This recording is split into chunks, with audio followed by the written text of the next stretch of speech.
लोगों को, क्योंकि मेरा स्कोर बहुत ही ज़्यादा ख़राब आया, मेरा परसेंटाइल बहुत ही ज़्यादा ख़राब आया। इट वाज़न्ट एक्सपेक्टेड कि इतना ख़राब हो जाएगा। Hi guys, welcome or welcome back to my YouTube channel. I'm Soumya Shukla. Today in this video, I'm going to share about my CAT percentile.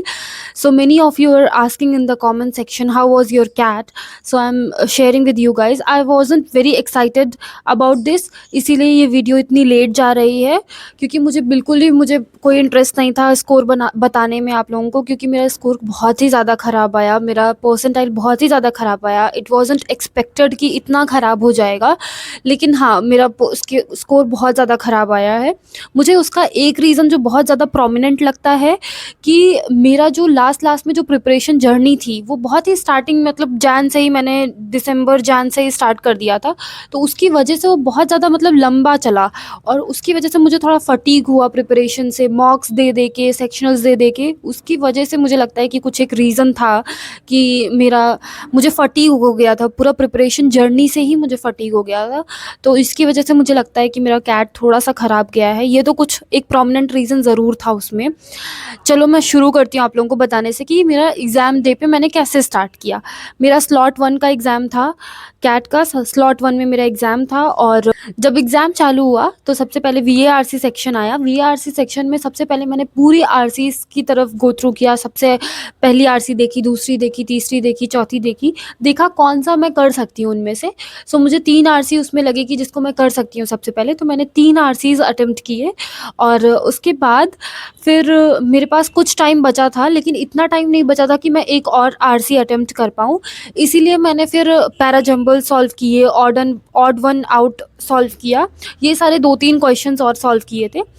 तो ऐसे इतना सेक्शन मैंने वीआरसी में इतने क्वेश्चंस अटेम्प्ट किए थे, ऑलमोस्ट 4 4 8 4 12 वो क्वेश्चन हो गए थे, पूरे आरसी के क्वेश्चंस हो गए थे, और 3-4 क्वेश्चन इधर थे। तो ऑलमोस्ट 16 और 15 क्वेश्चंस मैंने अटेम्प्ट किए थे उसमें। उसके बाद फिर हम लोग आते हैं एलआरडीआई सेक्शन। एलआरडीआई सेक्शन तो मेरा पूरा ही ख़राब हो गया था, उसकी वजह से मेरा मैथ्स का सेक्शन भी थोड़ा अफेक्ट हुआ था। तो एलआरडीआई सेक्शन में मैंने सारी सेट्स की तरफ मैं गई। पहला सेट, दूसरा सेट, तीसरा सेट, चौथा सेट, मुझे समझ में ही नहीं आ रहा था मुझे कौन सा सेट करना है, तो मैंने कहा कोई भी एक उठाते हैं। फिर मैंने एक सेट उठाया, उसको सॉल्व करने का कोशिश किया, सॉल्व ही नहीं हो रहा था मुझसे, बिल्कुल भी नहीं हो रहा था। फिर मैंने दूसरा, तीसरा, चौथा, ऑलमोस्ट सारा टाइम मैंने यही देखने में लगा दिया कि मैं कौन सा सॉल्व कर सकती हूँ, और जो भी ट्राई कर रही थी उसमें से कुछ भी सॉल्व नहीं हो रहा था। तो मैंने एक गलती की उसमें, मैंने एक तुक्का मार दिया था। मैं अपनी किस्मत को आजमाने लग गई थी, और उसमें मैंने एक तुक्का मार दिया। उसके बाद कुछ जो टीटा क्वेश्चंस थे, मुझे पता था कि टीटा में तो नंबर कटते नहीं है, तो कुछ भी लिख देती हूँ, तो उसमें मैंने अपना लक डालने के लिए हाँ कुछ भी लिख दिया, कुछ भी फिल कर दिया था टीटा बॉक्सेस में, टीटा में। तो ये था। और फिर आते हैं हम क्वांट्स की तरफ। क्वांट में मैंने 5 क्वेश्चंस अटेम्प्ट किए थे। आई नो बहुत सारे लोग बहुत ज़्यादा अटेम्प्ट किए होंगे, और एलआरडीआई के सेट्स बहुत सारे लोगों ने सॉल्व कर लिया होगा, बट मुझसे नहीं हो पाया। अब नहीं हो पाया उस दिन, तो फिर क्या ही कर सकते हैं।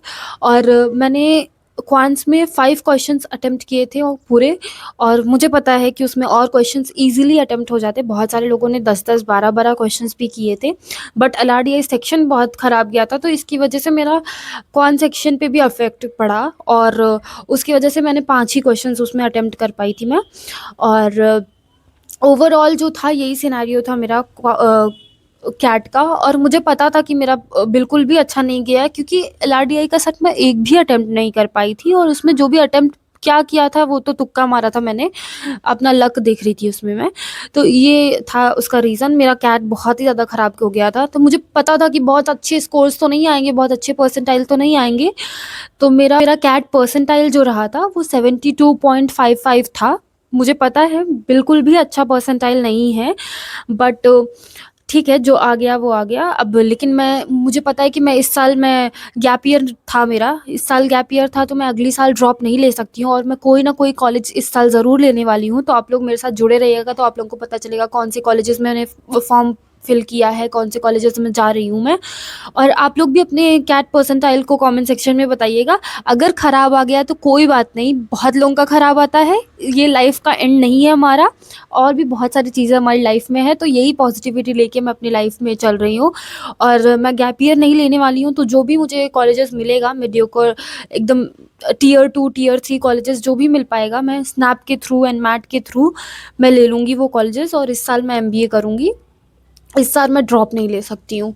तो यही रहा था मेरा, और ऑलमोस्ट आप लोगों को बता ही दिया था। 72.55 बिल्कुल भी ज़्यादा नहीं है, पता है मुझे बहुत ही ख़राब परसेंटाइल आ गया है, तो कोई बात नहीं, मुझे इससे कोई दिक्कत नहीं है। अभी मैं आगे देखूँगी, आगे मैं क्या ठीक कर सकती हूँ। जो हो गया वो सो हो गया है।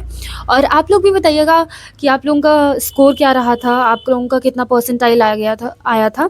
Those who are getting 99 90 plus percentile, congratulations to them. जिसको नहीं मिला है 90 या मेरी तरह जिसका स्कोर आया है, प्लीज़ आप लोग उदास मत होइएगा, कुछ भी नहीं होता इन सब चीज़ों से। हम लोग आगे और मेहनत करेंगे, जब कॉलेजेस में जाएंगे तो हम उसमें मेहनत करके अपने आप को स्टैंड करेंगे, हम लोग अपनी पोजीशन बनाएंगे वहाँ पे, कोई बात नहीं। सो ऑल्सो आप लोगों को बहुत सारी अपडेट्स आगे मिलने वाली हैं, कौन से कॉलेजेस में मैं जाऊँगी, कौन से कॉलेजेस का फॉर्म फिल कर रही हूँ, और स्नैप में कितना स्कोर रहा है, एनमैट में कितना स्कोर रहा है। और आगे आप लोगों को पोस्ट एमबीए लाइफ भी देखने को मिलेगी, आफ्टर एमबीए लाइफ भी देखने को मिलेगी, तो आप लोग प्लीज़ उसके लिए जुड़े रहिएगा मेरे साथ। Thank you so much for watching the video. Bye bye.